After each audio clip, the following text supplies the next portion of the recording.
So, greeting everyone, we are from Group 5 and we are here today to present you about our final project for Java class. Our program is called Mathchine, and I think you kind of figure out what it's about, we just heard the name. So it's completely about mathematics, and maybe it's an interesting subject for some people and a boring subject for some other people. And here is the table content for our presentation. And first, let's hear about our project background. Before we get into that, I want to ask you something. Have you ever wondered why do school curriculums always include math or mathematics? And are you one of those people who hate math? So I assume that the majority of students hate math for its complicatedness, but it seems like we can never escape from it. Because we have been studying it from elementary up to secondary till high school and even still in university or college. The thing is that if it's not that important, they won't have to make a study about it that much. However, mathematics is crucially important in many different ways, and it is significant in providing us the basic knowledge in addition, subtraction, multiplication, and division. However, high level of mathematics is required in several different fields of higher study, especially if you are the one pursuing computer science, architecture, engineering, banking, finance, and so on. I refer to mathematics as their foundation of knowledge, and it is just a matter of more or less. But interestingly, besides studying, mathematics also play a critical role in our daily life, and everything is supported by math and natural science. And do not say that mathematics is not important, because if we take a closer look, we will realize that even if we are running a small business, we still need to get involved in math in order to calculate or maybe find out the profit of your business. But even if it's a bigger business, it is even more important in order that you need to predict, analyze, making graph, and also to forecasting to ensure a significant growth or progress in your business. However, performing some of the mathematical calculation may be difficult or time-consuming. And although it's time-consuming, it doesn't ensure that the outcome will be correct. And sometimes it can be inaccurate and inefficient. Because it is very common that we make mistakes when we do math, and which then lead us to use math applications and inventions out there in the market, but still there are some ongoing problems, although it's actually help in improving user experience by making it a lot more convenient in that.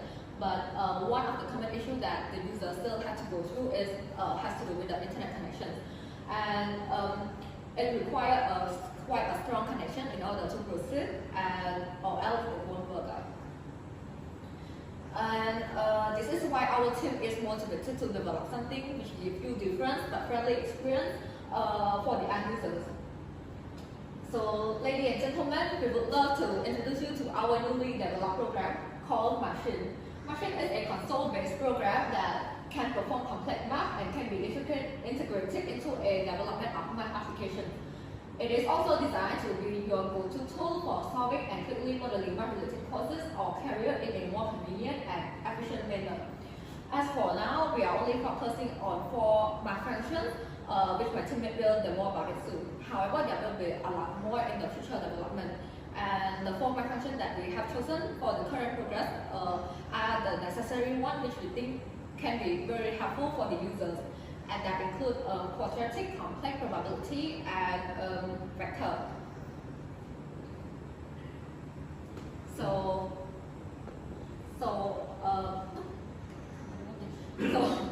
why choose us and what solution would we offer you? First of all, because it is a console-based program, it is much more simple and has an effective interface. It is also quick because it doesn't have a complicated interface. There's only a few buttons, and within a few clicks you can get an answer right away. And for instance, you will see later on in the demo that for the combination of probability, you do not have to key in the whole formula. Instead, you can only, like, if you want to find out the combination, you can just write say C5 or 3 rather than having to write everything. So it saves a lot of time and much more efficient.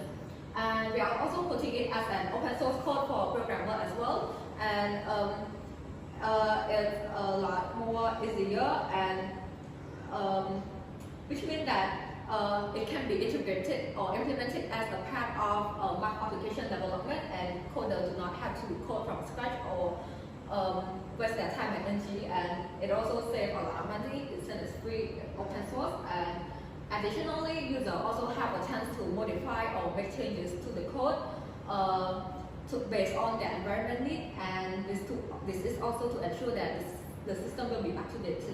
And lastly, it doesn't require an internet connection because we don't require connection to operate the code or solve the math problems.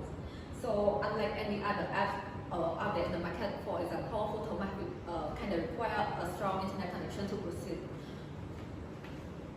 Now let's get to know how we develop our program.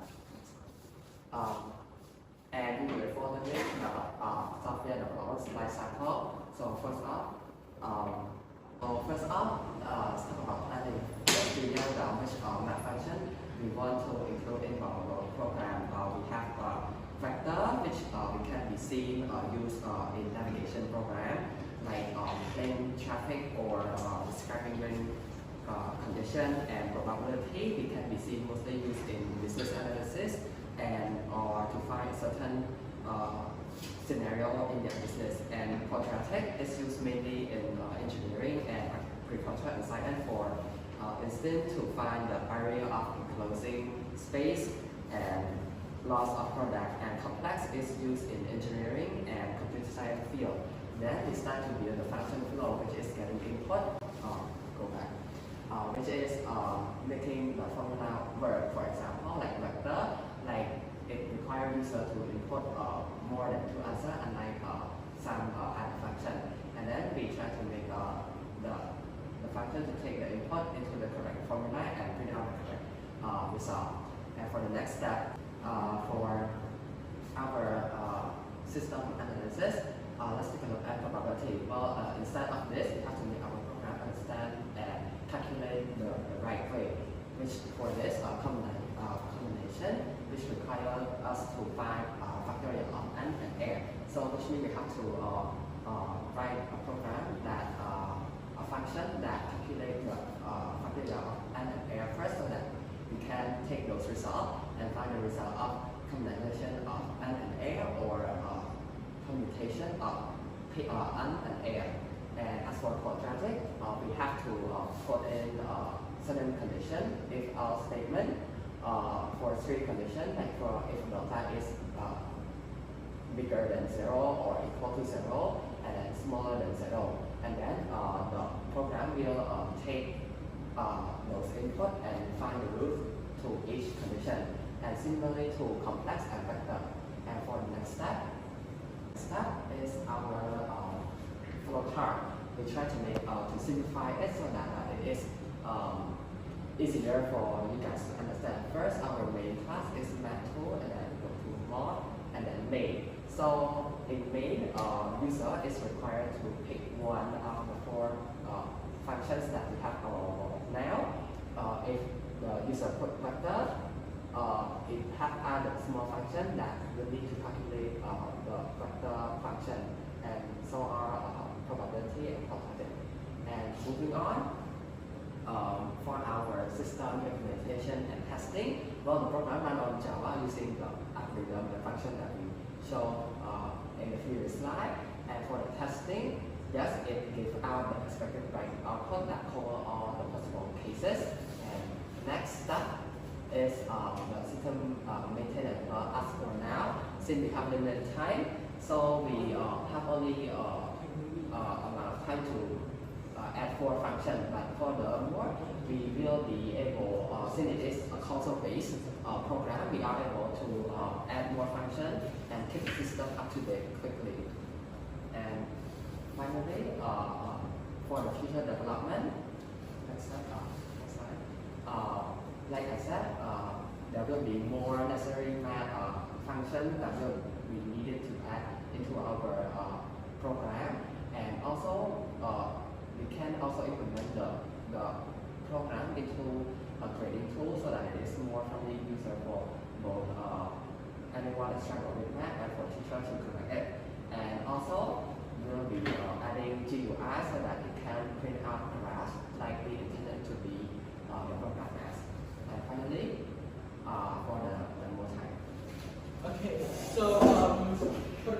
let me show you the code in Visual Studio Code. Where is it? Oh, wait 1 second, please. Okay, so here's the code. So the things that, as we explained before, the flow chart, there are four classes found into itself. So there are 4 classes in this. So each class has like its own function and it's instructed to run things. But if I try to run this, sorry, 1 second.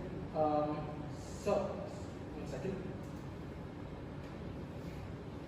So when you try to run a function like this, you will be greeted with like 4 modes of doing things.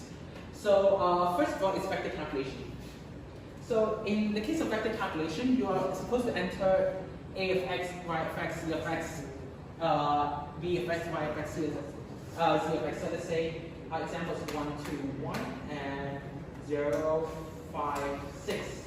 So now we have the option if you want to enter a tertiary vector, maybe a third vector, or by typing the word continue, or if you want to exit, just press any other key. And then now you got the result. So you have the result of the cross product, dot product, the distance of the 2 vectors, the area of the triangle, and the angle. So in the angle, we give invariance, degrees, and hierarchies. Okay, let's run it again, but this time, complex conversion.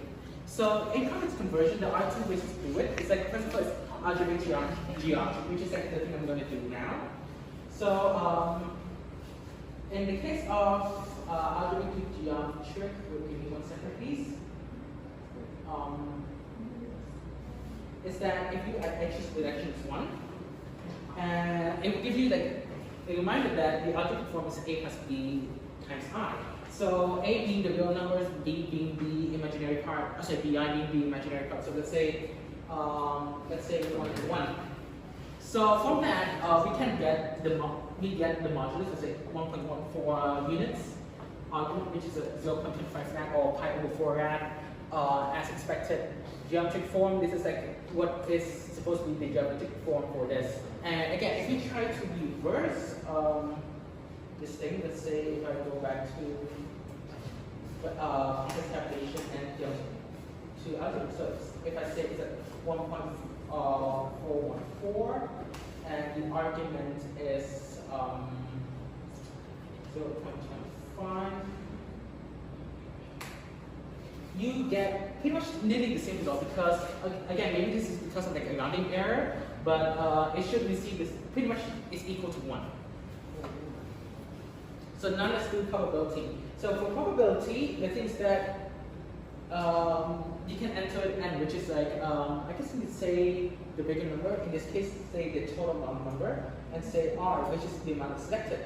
So you can either select 0 for permutation calculation, or combination, or 1 for combination calculation. So if I want to do permutation, I could press 0 and then you get a result. And finally, if try the combination. Okay, so if I'm going to try the combination again, so let's say probability, and it's 6, and r is 2, and I'm going to pick 1. So in this case, the combination as expected is 6 of 6 and 2 is 15. And finally, we have the quadratic formula. So the things like the quadratic formula we also take it into account in case of like a negative delta. But anyway, so for example, if I have coefficient a of 1, 2, and 1. So now you can see that since this is delta equals 0, then as expected we have 2 roots which are equal, so x1 equals x2 equals x1. However, if I were to run, say, 1, 1, 1, this happens. So the thing is that it has 2 roots and complex numbers. So this is like the first complex root, and this is the second complex root. And of course, when you try to enter something like 4 and 3, 1, 6, 9, see that? Oh, sorry, wrong case, sorry. So it's let's say 1, say -2 and 4. Oh, I can't think of a good case. Okay, let's just say this. Let's just say 1, 4, 2. Yeah, let's say 1, 4, 2. 1, 4, and 2. Yeah, so you have 2 here which are real numbers. So we actually have a function that we can add to this matrix, but the input got too complicated and we had to scrap it. So let me open the way.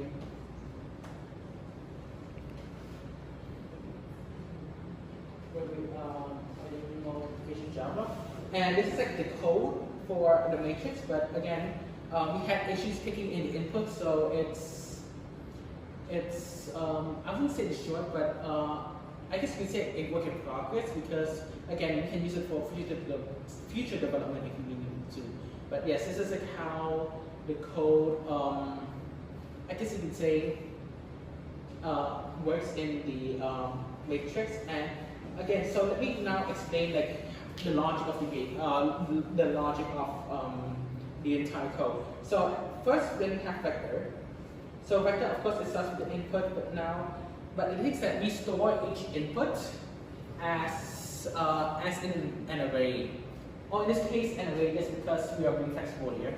So when we store something as an array list, of course, you have the vectors I, j, k, and this is like when we really use what we would call overloading, like a variable overloading. So the things that we also, of course, we have I, j, k, which is like our variable, but we're gonna use it many times. And the things that we have to do sequentially to make sure that we don't get the wrong value. So in this case, this is the first case scenario where it's only two vectors. Of course, standard calculations with determinants and matrices. And then this is an edge case to print if a number is positive or negative or something along those lines. And this is to calculate the dot product, which, yeah, it's not that complicated. And then this is like the formula to calculate the distance. And then you have the distance equals this. And then this is like the formula to calculate the cosine of an angle, which is like the dot product divided by with like, I guess you can say, with the, is it the cross product? Yeah, the dot product divided by the cross product of the two, and then, sorry. And then these are some more edge cases, and this is print, and if the user inputs another vector, then again, it will store as ijk again, but it will get overloaded since we already use ijk1, so it has to get overloaded. Again, it prints out every edge statement, and then in this case, it will convert for the other sort of, for the other vector, which is like a trick that I found in mathematics. And then, again, we're going to use ijk to calculate the cross product of B to C and all that stuff. And then we have cross product of C to B. And then we also use triple product, which is like an extension of the dot product, to calculate the volume of tetrahedron and parallelepiped. Now, if we go to complex, if we choose algebraic to geo, the thing is that what it does is that it takes, to find the modulo, it just takes the Pythagorean sum of these two functions, sorry, these two arguments a and b, and then to find the argument, what we would do is that we would, sorry, 1 second, I scrolled too far. Oh wait, this is for geo to algebraic, so algebra to geo is here. So, so it would take the input of a and b and a Pythagorean sum, and then for the argument, again, we use the trick we did with like, we find the arc cos of something when a is divided by the modulo, and these are again some few edge cases and boundings to make sure our program runs smoothly. And if you go back to the geometry to algebra, again we take the input as modulo and argument. And we just did whatever we did to the algebraic but in reverse. What else? So for quadratic, of course, the standard things, we receive the input,